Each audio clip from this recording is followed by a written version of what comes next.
Hai sahabat, jumpa kembali dalam channel Budi Wikanto.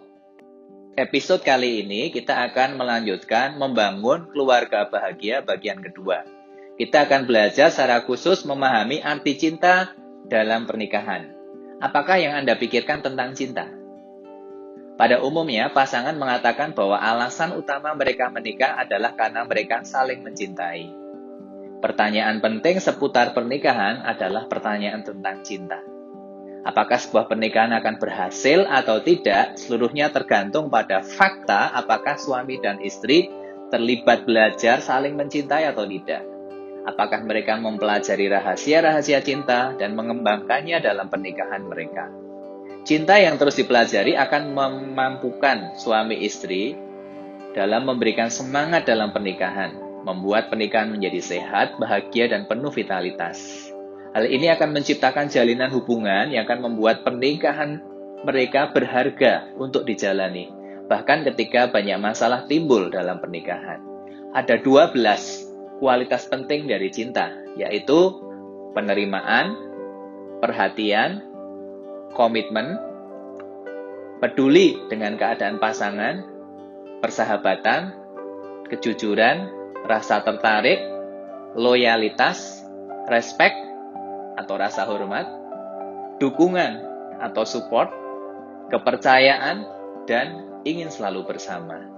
12 ini bisa kita cek dalam kehidupan kita. Apakah ada 12 kualitas dalam cinta yang akan membuat rumah tangga kita selalu dipenuhi dengan cinta yang saling mengisi satu dengan yang lain. Banyak orang berpikir bahwa cinta adalah perasaan yang menyenangkan. Ketika cinta padam tidak bisa dihidupkan kembali, atau cinta terjadi karena reaksi-reaksi kimia, misalnya berdebar-debar, menggebu-gebu, itulah yang paling penting. Jika Anda mengalami masalah, itu berarti Anda menikah dengan orang yang salah, atau sekali Anda jatuh cinta, perasaan itu akan terus menggebu-gebu. Tingkat perceraian terus meningkat karena banyak pasangan tidak mengerti arti cinta yang sebenarnya. Marilah kita belajar memahami arti cinta yang sebenarnya. Cinta mengandung 3 unsur, yaitu yang pertama adalah keintiman, yang membuat pasangan merasa dekat, terikat, dan menyatu dengan orang yang dicintai. Yang kedua adalah gairah, yang mendorong pasangan untuk selalu bermesraan, tertarik secara fisik, dan ingin dipenuhi kebutuhan seksualnya. Dan yang ketiga adalah komitmen, yaitu keputusan untuk saling mencintai dan komitmen untuk membina cinta itu. Ada 4 fase cinta. Yang pertama adalah fase tergila-gila. Tanda-tandanya adalah perasaan yang menggebu-gebu, jantung berdebar-debar, kehilangan nafsu makan, susah tidur, melambunkan si dia bila tidak ketemu, tidak bisa melihat kekurangan si dia. Perasaan-perasaan tersebut disebabkan oleh reaksi kimia di dalam syaraf-syaraf otak kita. Yang kedua adalah fase sadar. Pada fase ini, syaraf-syaraf otak mulai terbiasa dengan zat-zat kimia yang merangsang tersebut di atas dan sudah terbiasa mentoleransi reaksinya. Akibatnya, keadaan tubuh kita kembali menjadi normal. Sikap dan tingkah laku kita pun akan menjadi seperti sedia kala. Anda bisa menyangka bahwa Anda sudah tidak mencintai pasangan Anda lagi, atau bahkan berpikir bahwa Anda telah menikah dengan orang yang salah. Yang ketiga adalah fase penemuan. Ini adalah fase untuk saling mengenal lebih lagi akan kebutuhan Anda dan pasangan Anda. Apa yang menjadi kerinduan yang terdalam, kepercayaannya, maupun ketakutannya. Waktu untuk membangun kepercayaan, memperjelas peran masing-masing. Belajar untuk menyelesaikan masalah dan bertumbuh bersama. Pada fase ini, Anda akan menemukan bagaimana mengkomunikasikan kata I love you yang sebenarnya dengan pasangan Anda. Yang keempat adalah fase koneksi, yaitu mulai melibatkan komitmen, hubungan yang lebih mendalam. Melalui komitmen, Anda akan mendapat kesempatan untuk benar-benar dikenal oleh pasangan Anda. Pasangan Anda bisa merasa lebih bebas untuk membuka bagian-bagian yang terdalam dari dirinya. Selanjutnya kita akan belajar 5 aspek cinta. Dalam bahasa Yunani, kata cinta itu menggunakan 5 kata atau 5 istilah yang memiliki arti yang berbeda-beda. Kita akan belajar kelimanya ini dan saya berharap supaya bisa memberikan perspektif yang benar tentang cinta yang sebenarnya sehingga kita bisa membangun keluarga kita dalam cinta seperti yang Tuhan kehendaki di dalam kehidupan kita masing-masing. Yang pertama adalah epitumia, yang artinya adalah cinta secara seksual. Dalam pernikahan, suami istri seharusnya memiliki rasa saling tertarik secara fisik, yang nantinya akan diekspresikan dalam hubungan seksual yang menyenangkan. Seks bukan satu-satunya yang terpenting dalam pernikahan, tetapi menjadi indikator bagi kesehatan pernikahan Anda.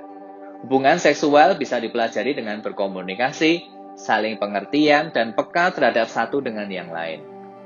Kata yang kedua adalah eros, yang artinya adalah cinta romantis. Cinta romantis memunculkan hal-hal yang baik dalam diri seseorang, memberikan keinginan untuk memperbaiki diri dan berusaha untuk mencapai kedewasaan dan tanggung jawab. Satu komponen yang penting dalam cinta romantis adalah keinginan untuk membahagiakan pasangannya, berapapun usaha yang diperlukan. Cinta ini membuat seseorang tidak mementingkan dirinya sendiri. Yang ketiga adalah storge, yaitu kasih atau cinta persaudaraan. Ini adalah cinta dengan anggota keluarga, apakah antara orang tua dengan anak atau sesama saudara. Kita semua membutuhkan sebuah tempat yang disebut rumah. Bukan hanya bangunan, tetapi suasana yang aman, nyaman, di mana kita bisa menjadi diri kita sendiri sepenuhnya, merasa dimiliki dan memiliki. Yang keempat adalah phileo, artinya kasih persahabatan. Sharing merupakan kunci untuk membuka cinta persahabatan. Suami istri perlu menjadi sahabat. Dalam persahabatan diperlukan 3 hal, yaitu belajar untuk saling mempercayai, yang kedua mengasah kemampuan untuk berkomunikasi, dan yang ketiga adalah saling pengertian. Sekarang istilah yang terakhir yaitu agape, yang artinya adalah kasih atau cinta yang tanpa syarat. Yaitu kasih yang tak bersyarat, tidak berubah, tidak kenal lelah, murah hati, dan paling indah. Agape berasal dari Tuhan sendiri. Karena Tuhan itu kasih. Kasih agape tidak tergantung dari objeknya. Ia tetap mengasihi sekalipun objek yang dikasih tidak meresponi. Tidak ramah, sulit untuk dikasihi, bahkan tidak layak untuk dikasihi. Cinta bisa mati. Apa yang membunuh cinta?